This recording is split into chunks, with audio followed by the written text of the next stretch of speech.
சங்கீதம் 48வது அதிகாரம். கோராக்கின் புத்திரருக்கு ஒப்புவிக்கப்பட்ட சங்கீத பாட்டு. கர்த்தர் பெரியவர், அவர் தமது தேவனுடைய நகரத்திலும் தமது பரிசுத்த பர்வதத்திலும் மிகவும் துதிக்கப்படத்தக்கவர்.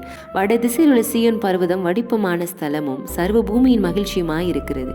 அதுவே மகாராஜாவின் நகரம். அதன் அரண்மனைகள் தேவன் உயர்ந்த அடைக்கலமாக அறியப்பட்டிருக்கிறார். இதோ ராஜாக்கள் கூடிக்கொண்டு ஏகமாய் கடந்து வந்தார்கள். அவர்கள் அதை கண்டபோது பிரமித்து கலங்கி விரைந்தோடினார்கள். அங்கே நடுக்கம் கொண்டு பிரசவ வேதனைப்படுகிற ஸ்திரீயைப் போல வேதனைப்பட்டார்கள்.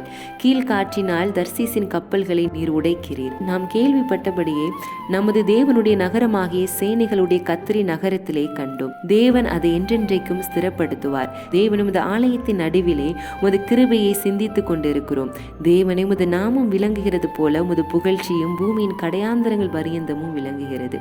உமது வலதுகரம் நீதியால் நிறைந்திருக்கிறது. உமது நியாய தீர்ப்புகள் நிமித்தம் சீயோன் பர்வதம் மகிழ்வதாக. யூதாவின் குமாரத்திகள் களி கூறுவார்களாக. சீயோனை சுற்றி உலாவி அதன் கொத்தலங்களை எண்ணுங்கள். பின்வரும் சந்ததிக்கு நீங்கள் விவரிப்பதற்காக அதன் அலங்கத்தை கவனித்து அதன் அரண்மனைகளை உற்று பாருங்கள். இந்த தேவன் என்றென்றைக்கும் உள்ள சதா காலங்களிலும் நம்முடைய தேவன். மரண பரியந்தம் நம்மை நடத்துவார்.